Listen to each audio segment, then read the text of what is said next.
welcome back to the Give and Go. I'm your coach Reynoso here with my boy Soltero. What's up, guys? Thumbs up in the chat. Give us a like. Give us a subscription. Comment down below. Let's get some more people here in this chat. It's already looking pretty active, and I love seeing what I'm seeing right now because match day 3 has wrapped up in the Euros with England defeating Serbia. We got our first draw with Denmark tying Slovenia, and then the Netherlands with a game winner against Poland. Let's start with the most recent match, England versus Serbia, which just ended right now. Chat, let me know, what do you guys think about the performance we saw today from all the English players, the Serbians, and overall, Gareth Southgate, all the big topics. What did you think about England versus Serbia? Salts, I want to hand this over to you. What did you think about this match with England getting a 1-0 victory? What an intriguing game, truly. England start off this match looking incredibly determined, low-key looking like prime Manchester City, where they have a lot of possession high up the pitch in Serbia's defensive third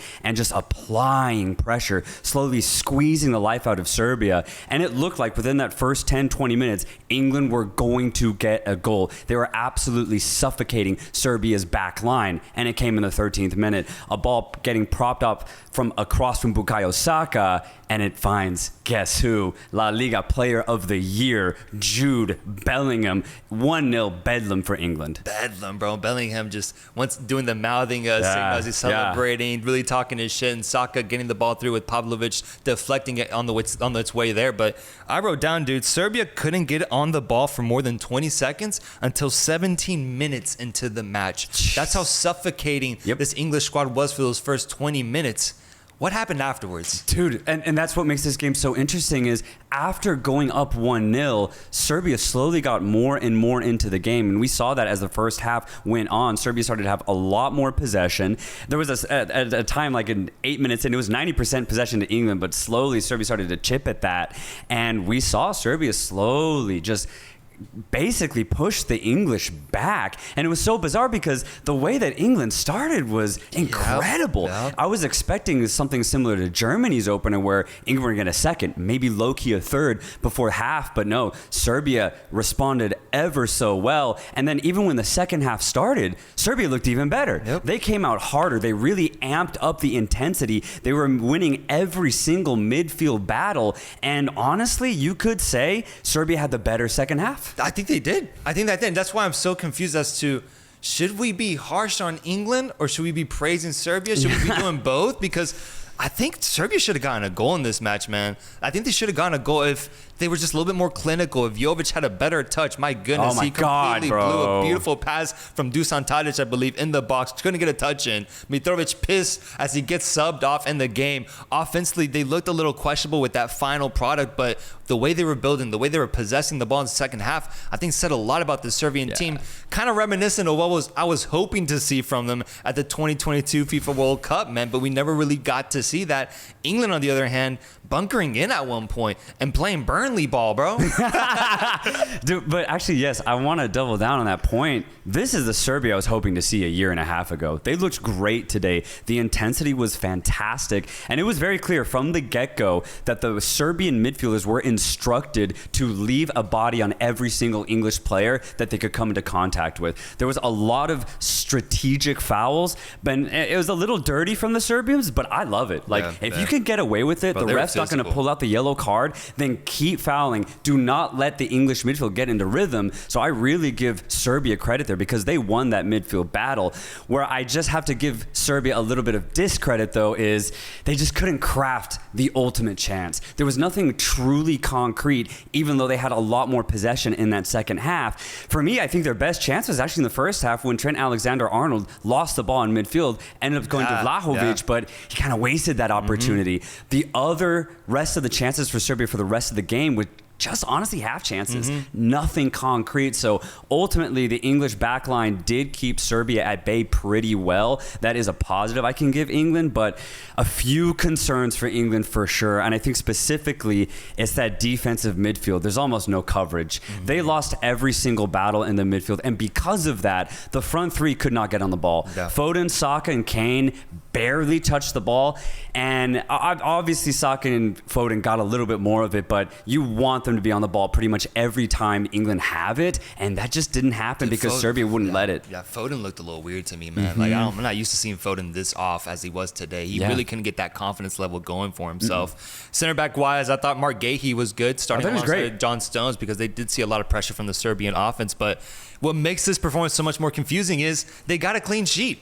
England got a 1-0 dub. On paper, that looks really good, and they saw the result out, but the context, the way they went about it, it's not the way that you would hope for a team that you're hoping will end up contending for the Euros. So chat, let me know, do you still see England as contenders as of right now in this moment after this performance? Or is this just, first game jitters and a really big Euros moment for this English squad? Yeah, I'll definitely chalk it up to a bit of that, but I do want to be harsh on England and just kind of say they should have played a little bit better in this game. They should have responded better in the second half. And I'm pretty disappointed that they couldn't change the way the game was being dictated by Serbia in that second half, because they should have fought a little harder, get on the ball a little bit more. But all credit to Serbia, because I thought they dominated that second half. This is so confusing because it is a clean sheet, and that's why I don't want to be too critical, because they did keep Serbia at bay. They didn't let them back into the game ultimately. This is 3 points for England, and this I'm still going to say they're title contenders because they scrapped for this and they earned the 3 points at the end of the day. Maybe it got a little desperate, sure,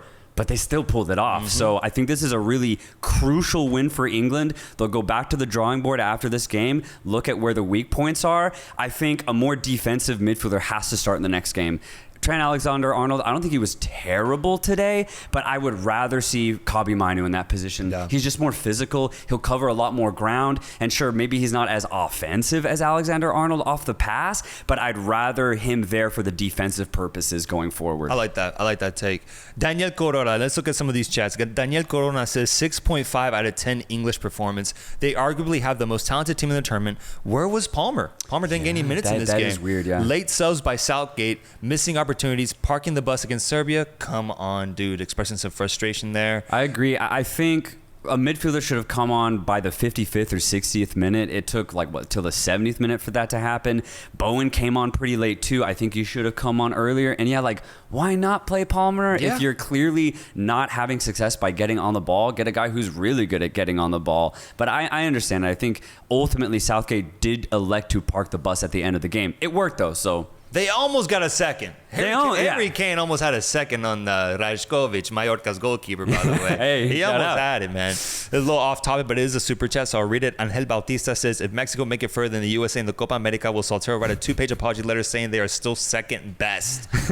Your response? I'll do something. I'll do some sort of apology letter. That means we have to make semifinals. Because I think at worst, USA gets on the quarters. At worst. So we would have to make semis, which would be pretty crazy. Yeah. We'll talk about that. We'll talk about I'll keep it in the back of my head. I'm just not even going to consider it because USA is going to the semis, possibly finals, just FYI. Greg Perez says, I still believe it's coming home. I do too. Enrique Rio says, they have too much quality to not be considered contenders. I believe they definitely have to shake this game off and look forward to the next game. I agree with that. I like that. Grealish... I missed it. Let's just keep looking. England had the most boring football, says Soccer Clips. England has nothing special, like always, says BC. Colombia is better, says Adrian Santiago. All right, we got the England hate train coming through, man. It is what it is. But England gets 3 points against Serbia. You ready to move on to the next game? Yeah, just one last thing on Serbia. I really like the way that they played, and I was hoping that they would come out really focused and just give England everything. I think they did. Obviously, you'd hope for a little bit more chance creation. I do like that that Dragan Stojkovic, the Serbian coach, had the balls to play both Vlahovic and Mitrovic at the same time. I love that, and I do think it played a part as far as keeping the England backline always occupied. Vlahovic is an excellent striker, and Mitrovic is one of the best that Serbia's ever had. So I love that. I hope they keep this intensity going forward. Dude, Stojkovic, when Serbia was getting on the ball more and they were pressing England, he was on the sidelines like a ringleader. Dude. Yeah, he's passionate. He was out there running down the lines. I really liked that. I like his passion and his motion. I'm curious to see if Serbia ends up being the second best team in this group, especially after the performances that we saw from Denmark and Slovenia. Let's get into it. With these two teams tying 1-1, a tale of two halves in this one, bro. with the first half, in my opinion, getting dominated by Denmark. The Christian Eriksen show and Jonas Wind show on full display. My goodness, what a performance from those two in the first 45 minutes.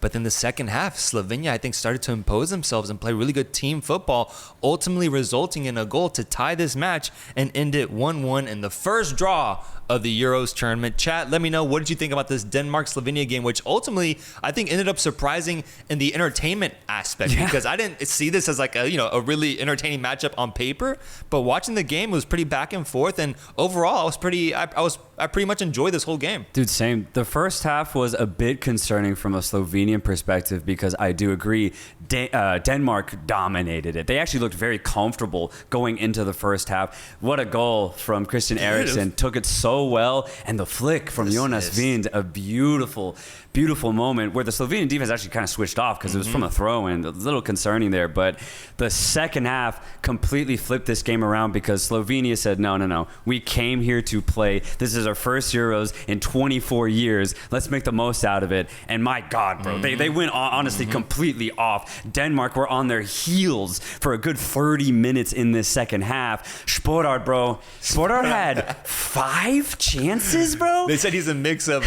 Nicholas Jackson and Darwin Nunez. Dude, then they were all half chances, nothing crazy clear, but you hope if you get 5 50-50s that you get at least heads one time. And he couldn't get a single one, bro. I was like, God damn it, man.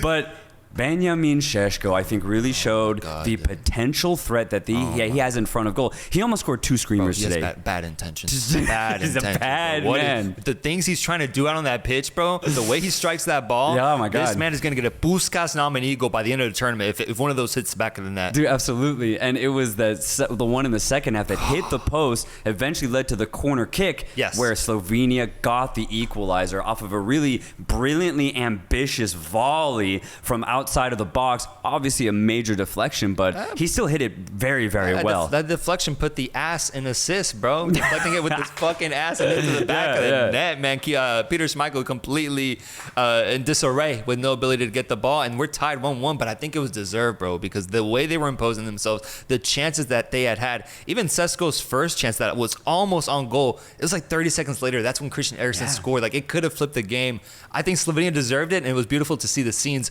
once they got that goal and just everybody celebrating, bro. I love watching it, man. Yeah, it was awesome. The way Slovenia were able to elevate their intensity in the second half, so promising for them going forward. We said this group was going to be wide open for second place. I do think it is. And it's set up for even Serbia still to take that second position. Slovenia, Denmark, I think it's wide open. And I think after these performances today, everybody knows that. So let's see who ends up getting it. But hey, seriously, props to Slovenia for having a really bad first half, but coming out in the second.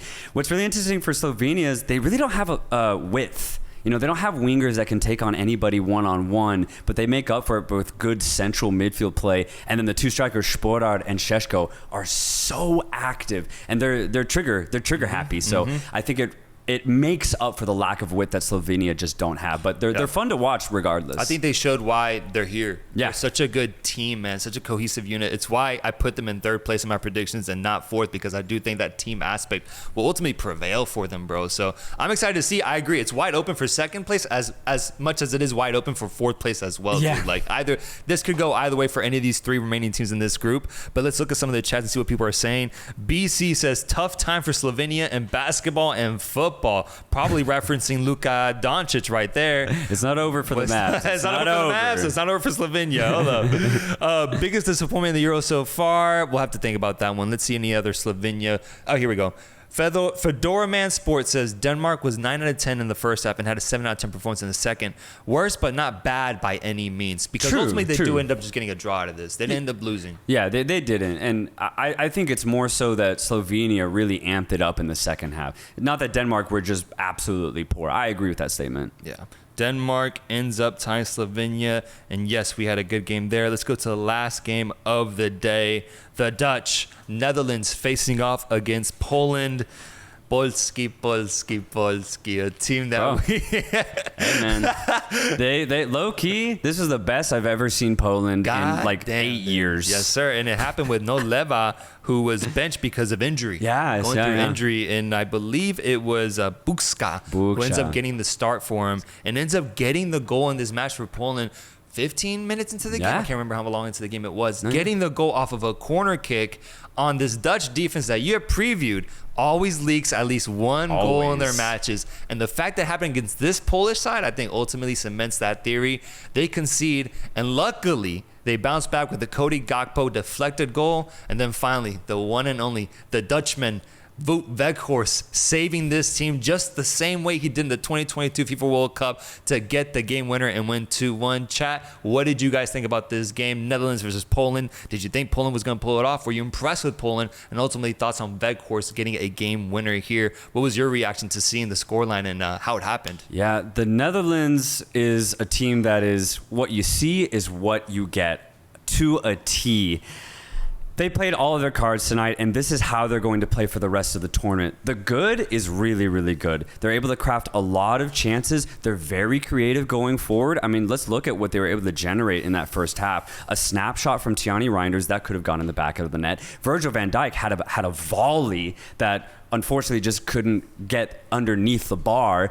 Memphis Depay was able to get on the end of a rebound. He had a couple of big chances. Xavi Simons was always looking for that final through ball. There's so much going forward for the Netherlands. And look at the way they scored. It was Cody Gakpo, who we've seen feature at the World Cup, get a pile driver of a goal that just forced it and jammed it into the box. Slight deflection, and it's a goal for the Netherlands. And then Wout Weghorst, a classic number 9's finish to actually get the game winner. So there's so many offensive options for the Netherlands, but we also saw their defensive woes. No matter what, this team leaks goals. And we said it in the preview, it's paradoxical because you have Nathan Ake, Stefan de Vrij, and Virgil van Dijk to defend the goal, but I just think they have poor communication with the midfield. There's a couple of mismatches in there. That's how they got conceded today with Denzel Dumfries trying to defend Adam Buksa. It just doesn't work sometimes for the Netherlands, and they always get caught out. So what we saw today with the Netherlands is I think what we're going to see for the rest of the tournament. They are incredibly deadly,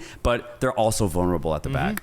I believe that. This is an interesting performance. I think Poland ends up surprising me the most here with they play great. The fact that they played a great game and basically almost got a draw against this Netherlands side and played very well defensively and had a good game plan that they got so close to executing and getting points out of. Ultimately, they end up with 0 points, but I definitely will retract a lot of that Polish hate I was giving in the previews because they showed up in a much more better and entertaining way than what I projected. And I really appreciate that, especially from the Polish. Dude, same. They were actually pretty fluid today when they got on the ball. And I just haven't seen that from Poland in a really, really long time. This is what I expected to see from Poland at the last Euros, at the last World Cup. But they failed in every single iteration. But today, they actually showed up with really good fluid football. I thought Zalewski was fantastic, providing an outlet out on the wing. And Zielinski was really, really good at just knocking the ball around. And even without Lewandowski, they still got really good forward play centrally. So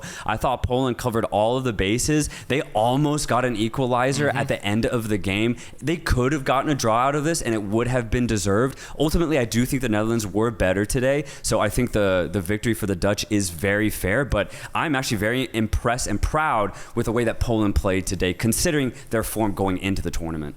Do you mind if we role play real quick? Can we role play real quick? Okay, I have a request. Okay, I need you to be Ronald Koeman in the coach's office. Okay? Ronald Koeman in the coach's office. Right? I'm going to be a player that walks into your office, okay? Okay. All right. All right.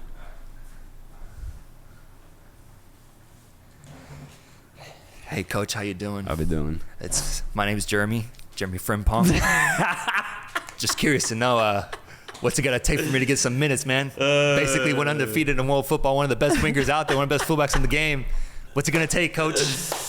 Can I get some minutes? Change your name to Denzel Dumfries, man. That's the only way you're going to get on the pitch, bro. Bro! Look, I'm not going to be too critical, but... Yeah. You got to find a way to get Frimpong into this team. That's my only request. If you want to keep Dumfries, keep him. I don't care. You got to find a way to get Frimpong in here, man. What's Coleman thinking? It's one of the most informed players in all of world football. Get him some minutes, man. Please. I feel like he would love this international stage as well. I just think it comes down to the fact that Denzel Dumfries is so tried and true and tested at the international stage. Frimpong isn't. They play the same position. So who do you go with? Well, you go with the veteran Dumfries. Now, if there was a huge difference in class, obviously Frimpong would get the start. But I think that's all it comes down to is just a bit of favoritism and the experience that Dumfries has. So Dumfries is Ter Stegen. Yeah. Behind Neuer type shit. Yeah, I guess so. Yeah. It kind of, I don't know, dude. But I get what you're saying because Frimpong is a beast. Yeah, he's a winner. He showed it this year. I hope he gets some minutes. I'm interested to see that storyline of Frimpong's relationship with Coleman and the national team. Does he get an opportunity at any point, or does Dumfries just dominate that position the entire time? Yeah, I could see it being Frimpong only comes on in the second half. How early will depend on if the Netherlands are down a goal or not. I bet you Frimpong would be one of the first to come on if the Netherlands are like 60, 65 minutes in and they are down. Yeah. But if not, he probably just will save Frimpong. Yeah. Let's look at the chat. Lafayette Rasti says, or actually Captain Crunch guy says, Holland needs to make a player like Johan Cruyff. I mean, bro, we're talking about a top 5 player all the time. They can make that. I'm sure they would.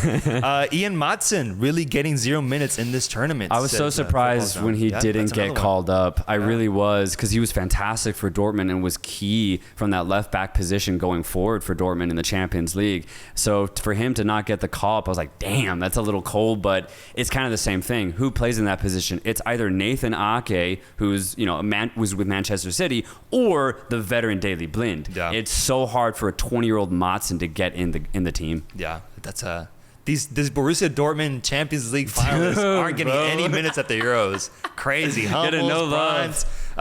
Who else? It was the winger Adeyemi. That's what didn't get called up. Fedorman Sports, I'm liking his comments. The Netherlands versus Poland game was a great match. I'd give Poland an 8 out of 10 performance today. They looked sharp and played well, but they couldn't get the win overall due to a late winner. It's a good roundup of what happened today. Yeah. Let's do end of the day roundup here with 3 topics that I'd like to bring up. First off, what was the goal of the day? Where does the goal of the day award go to? Chat, let me know who gets the goal of the day award. Who gets it?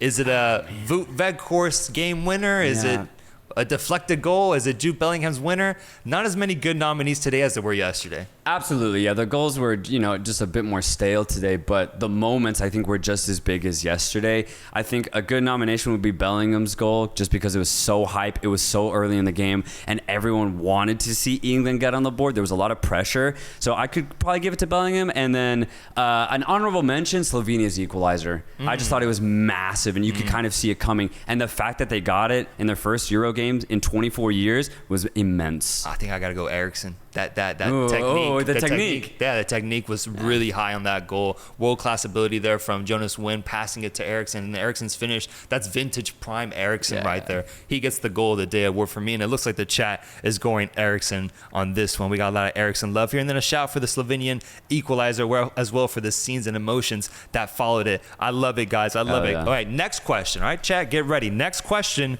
performance of the day. What player had the best performance today? We had, I believe, Gakpo winning man of the match for the Netherlands based off of UEFA's award. Nathan Ake had a good game. He did. He got 2 assists. Yeah. And I thought Ake was brilliant today. Eriksson. Who's it gonna be? Bellingham. I don't know if I want to give it to an English player just because Serbia played so well today and it was pretty even in that match.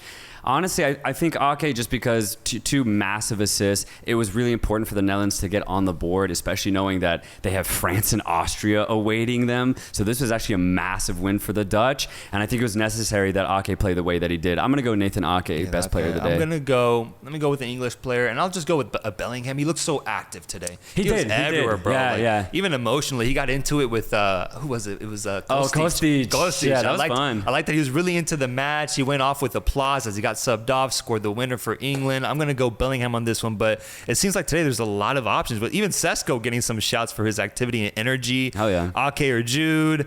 Oblak, he had some good saves today too for Slovenia, keeping them in the game. I love it. I love these answers. All right, final question here, because we usually do match ratings, but rather let's just summarize it with this. What's the game of the day? Three games. Which ended up being the best game of the day? A game in which we saw a game winner between the Netherlands and the Polish. A game where we saw a really fun back and forth tie between Slovenia and Denmark, or the England stage, the England drama on display, winning 1-0 against Serbia. Can I just say though, before I answer, I am getting high off of these games. This is like, seriously, man. The intensity, I've forgotten how tense Euro games are. But honestly, I'm going to, take a step forward here and say this has been the most entertaining opening to a Euro ever. Has to be. Dude, Euro, yeah. Every single game has been so well contested. Even if a team ends up blowing out the opponent, they're doing it in such stylish fashion, man. And then today, we honestly got 3 incredible contests. Maybe not as cool of goals that we got yesterday, but all 3 games today were so intense. They were so hotly contested, man. Like, and dude, and the roars of the crowd, bro, the noise level is absurd. The color palette that we're getting yesterday, dude, there's nothing more beautiful than that Swiss red, bro. Yeah, man. And then we got the Albania black. The fans are showing out in Germany. I'm having so much fun, and it's only been 3 days of Euros. We have so much more to look forward to. France hasn't played. Portugal hasn't played, bro. Austria haven't played. We're still just getting into it. I'm so excited. Match of the day for me. I'm actually gonna go Slovenia-Denmark. Yeah. It was just so end to end, especially in that second half. And Slovenia might have gotten a winner. Denmark could have gotten the winner too. 1-1 I think was really, really fair. I just loved the battle that occurred in that match. That's a good shout. I'm gonna go Netherlands-Poland just because of the game-winning aspect. I love the scenes of Weghorst once again continuing his narrative, and the Dutch, they always bring drama to their games, bro. Ever since the 2022 FIFA World Cup, they had the craziest matches. Here they are once again providing more drama for us. I found that game very entertaining, but I agree, dude. No 0-0 results yet in this entire tournament, and then only 1 draw so far, bro. And these games are really high scoring for the most part. I really appreciate that. And a lot of people have been signifying just the difference between, hosting a tournament in like a place like Germany versus like the World Cup, which was hosted in Qatar. You get to see more fans visit a place that's more accessible. Yeah. Because, for example, I saw like TikToks of the Dutch fans that were like just waiting for the game outside. They looked insane, bro. Just a sea of orange waiting to enter the stadium. Like, these fans are really showing out, and I love it, dude. Germany has been an incredible host so far, so shout out to them. It looks like the winner of the poll right now is Netherlands versus Poland with 60% for match of the day. It's coming home in the chat. There's that English love. And then lastly, let's quickly submit our predictions and preview for tomorrow because we have some bangers waiting for us. The first match of the day is Romania facing off against Ukraine. 2 really interesting teams here with some really interesting storylines. Romania, are they for real? Like, not even as a soccer team, but as a country. Yeah. Is Romania real? We're about to find out. And then Ukraine, with everything they're trying to do and achieve in Europe, having a really good qualification campaign and then winning in the playoff system, I believe. Do they end up getting a result here where they need to get a victory at if they want to be considered dark horse candidates? I just have a soft spot for Ukraine. I like the way that they approach the game. They play some silky football. Mykhailo Mudryk has such a fun role in this team. He sees the ball every other possession, and he's so direct. The coach gives him full license to roam, and at the end, you get a really fun product. There's some true talent on this Ukrainian side. Romania is going to be tough. I think this is one of the better Romanian teams in a very long time. It's going to be a banger of a match, but I hope Ukraine get the victory tomorrow. I'm going Ukraine here. I want to see Ukraine get the victory. Chat thinks Ukraine wins with 78%, Romania at 21%. Next match is Belgium versus Slovakia. Belgium looking to hopefully contend for a title here and be taken seriously for the first time in a long time. And Slovakia, what version of them are we going to see? Are they going to be a team that just ends up getting blown out? Or are they here to fight and showcase themselves and showcase their country proudly? I'm interested to get that answer tomorrow. I'm so interested to see Belgium play. There's so many new faces. They're all young, but they're all top world-class talent. So Belgium still are considered one of the best teams in the world, even though they're going through a transitionary phase. But you still have some old heads that are playing at the top of the game right now, Kevin De Bruyne and Romelu Lukaku. So I expect a lot from Belgium, but it'll be really really interesting to see what version we get because they were terrible a year and a half ago at the World Cup. But I think they're going to try and erase that memory and have a good tournament this time out. I need to see Belgium have a good game tomorrow. Yeah, this is it for Belgium. Like, I need to see them get a good result, get the tournament started off right. A draw here, I just don't think helps the locker room mentality and the attitude of the team. But I want to see what Slovakia can do. I had them as one of the worst teams in the Euros this year. I want to see if they have anything to say about that. You know? Let's see it against a Belgium side that can be considered questionable up to this point. We'll see, man. We'll see. Chat has Belgium at 96%. God damn. Yep. And we have a super chat real quick that I want to acknowledge. Alejandro Tiburcio says, the Polish without Leva almost win. The Netherlands need a Rice defensive midfielder to secure the defense. England need Rashford to win it all. Foden ain't doing it. Foden ghost. Damn. He packed a lot into that super chat. Damn. Hey. Poland were great today. Yeah. Seriously. I'm so impressed with how they played. As far as, England needing Rashford, I don't know, man. I don't know. Foden's got to show up, though. I agree. He has to show up. Let me talk to him. England, I'll talk. That's my boy. Give him a phone. Let me talk to my boy Phil. I can convince him to play better because what I saw today really had me fucking mad, man. Throwing the remote at the screen. Yeah. He'll do much better, I promise. Last game of the match is Austria versus France. This is the match of the day right here. Come on, baby. The match of the day. France, potential title contenders looking to start their Euro campaign on a good foot here. And Austria, after the disappointment of Hungary as potential dark horses, does Austria want to take on that mantle, take on that title, and be known as dark horses by getting a result against France? I'm hyped for this game. Oh, dude, I'm hyped for this game. So excited for this match, man. Yeah. Headliner. It's going to be an absolute banger. I want to see France play. We're talking about recent World Cup champions in 2018. They go deep in every single tournament. They have some of the best talent in the world, period. There's nothing else to say about France. They are one of the best teams at this tournament. They have to make a statement. What's crazy, though, is that they have to play against a very feisty team in Austria. And low-key, I might be cheering for Austria in this match, man. And I don't know who to go for here. I love France. I love Mbappe. Antoine Griezmann is one of my favorite players of all time. This will probably be his last Euros, or at least in the current role that he plays for France. So there's a lot at stake here for me, but I am so excited to see this match. Dude, same. I don't know, man. You hear there's a virus going on in France's locker room, apparently. Really? Yeah, apparently there's a little bit of a virus. This was like 4 days ago, though, so maybe it's gone by now. Okay. I don't know, man. I like what the chat's saying. A lot of people are projecting a tie. I could see a tie happening here, like a high-scoring one, too, would be really enjoyable. I want to see what Austria looks like without Schlager. Everything I read about this team involves him, and having him gone from this team because of an injury. I think I want to see how they fix that, how they deal with that absence. And then for France, they're my title pick. They're my pick for the Euros. I want to see them ball out, bro. That's what I want. I want to see them ball out, but I also like dark horses, and I like the prospect that Austria presents. So I'm just hyped. Night game, Mbappe on the biggest stage, and this Austrian team with Ralf Rangnick leading them. What can they do against France? Let's read a few chats here. Lafayette Rasti says, I feel like this could be a tie for sure, but realistically, France wins this. Johnny says, Austria 3, France 2. I got Austria winning with a late goal. If you think about most of the tournaments so far, there hasn't been a true upset yet. No. True upset yet. There hasn't. Yeah. So I wonder if we'll get that tomorrow. And then lastly, the last topic is actually what Cres Vergara is mentioning right here, because this is how we ended the show yesterday, was talking about Ronaldinho's comments that he made regarding the national team. What happened? He took it all back today. Oh, so he's like, I would never turn my back on Brazil. He was like, I was just trying to hype the Brazilian fans and team up. I'm actually going to watch every game now. He's good now. He's committing back to the Brazilian team, bro. This dude, Ronaldinho, be back and forth, man, trolling everybody. His PR agent was like, hey, man, I need you to tweet something tonight.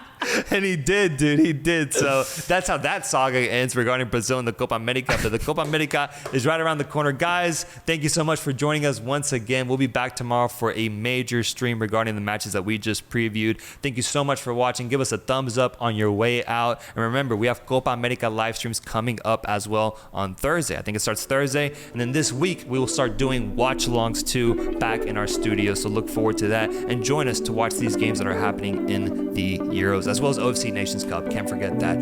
Thank you guys. We'll catch you guys next time. Peace.